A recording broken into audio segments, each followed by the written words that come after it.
In my previous video, I shared on how to know when developers will increase their prices. I will do a quick recap. First, check on the volume of units sold weekly.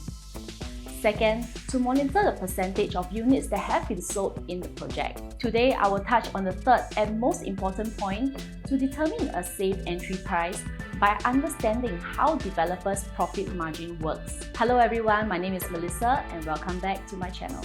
To determine this, we must first find out the break-even price. It is important to know this because most developers have to take financing from the banks and cannot sell below break-even price. Imagine if you were a developer today who is also a business owner. Would you actually go through so much just to break even or even making a loss? I guess not, right? Therefore, based on break-even price, developers will always calculate their profit margin to determine how to price their units. The general rule of thumb is to add 15 to 20% on top of the break-even price. I will share with you a few case studies to explain further. Let's take a look at Hugh on Holland, which is located along Holland Road with a break-even price of 2158 PSF. If the developers price their unit below 2158 PSF, they would be making a loss, and anything above that would translate to profits.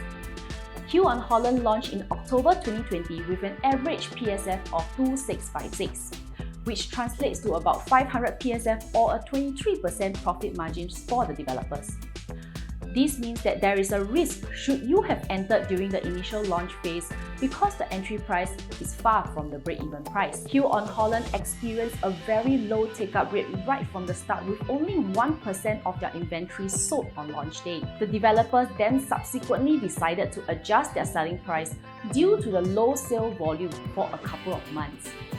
If you have noticed, whenever the transaction price comes closer to the developer's break-even price of 2158 PSF, the transaction volume would increase and then PSF prices would also slowly to increase from there as well.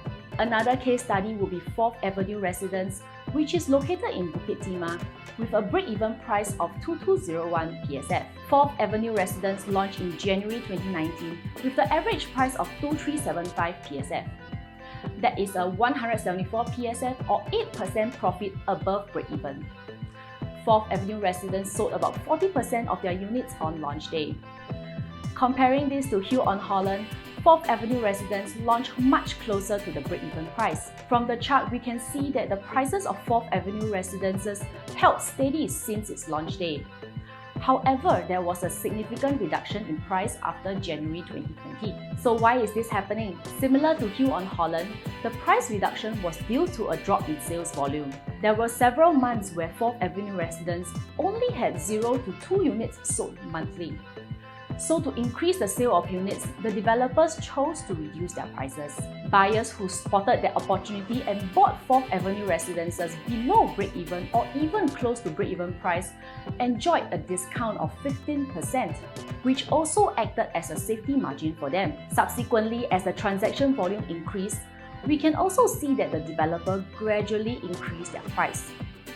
From this case study, when it comes to new launches, we can see that we don't need to time our purchase as it is much safer to stay as close to the break-even price. It is also clearly shown that buying close to or even below break-even prices during the launch phase would put you in a safe and advantageous position when it comes to your future profits. So from the above example of Hugh on Holland and 4th Avenue Residences, it is clear that the combination of two factors could potentially cause a project to reduce its prices. Number one, where there is a huge gap between the launch price and the developer's break-even price. Number two, the lack of constant transaction volume, especially when the developers still have many unsold units. However, does this mean that buying well above break-even is risky and the price will definitely decrease? Before I share with you more, I would like to ask that you like and subscribe to my channel so that my content will be able to reach to more people like yourself. Let's take a look at Amber Park, which is located in Marine Parade, with a break-even price of 2171 PSF. Amber Park launched in May 2019 at an average price of 2425 PSF, which means that the developer's profit margin is around 254 PSF or 12% above the break-even price. However, the key difference here is that Amber Park sold 77% of their units on launch day. coupled with a steady volume of units sold month on month after the launch, the developer did not have to decrease their price for their units. Another example would be Jadescape, which is located in the Marymount Thompson area, with a break-even price of 1076 PSF. Jadescape launched in September 2018 with an average price of 1664 PSF, which translates to a huge developer's profit margin of 588 PSF or 54% profit margin and selling out 27% of their units on launch day. Despite not clearing as many units as Amber Park on launch day, Jadescape still saw a steady volume of units sold month after launch. Thus, the developer did not have to decrease their price at all. When Qingjian bought the land for Jadescape in 2016, they managed to buy it at a very low break-even price of 1076 PSF.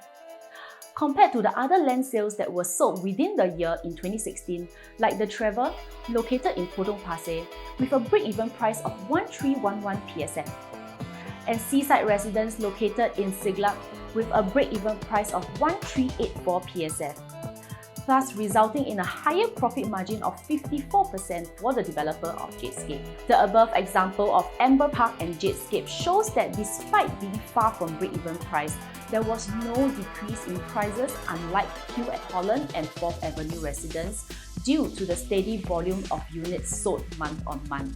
With so many different launches and different pricing strategies from developers, as we can see from this video and my previous one, apart from the 3 key factors that I've mentioned, there are still many micro factors which will determine how safe your entry price is going to be.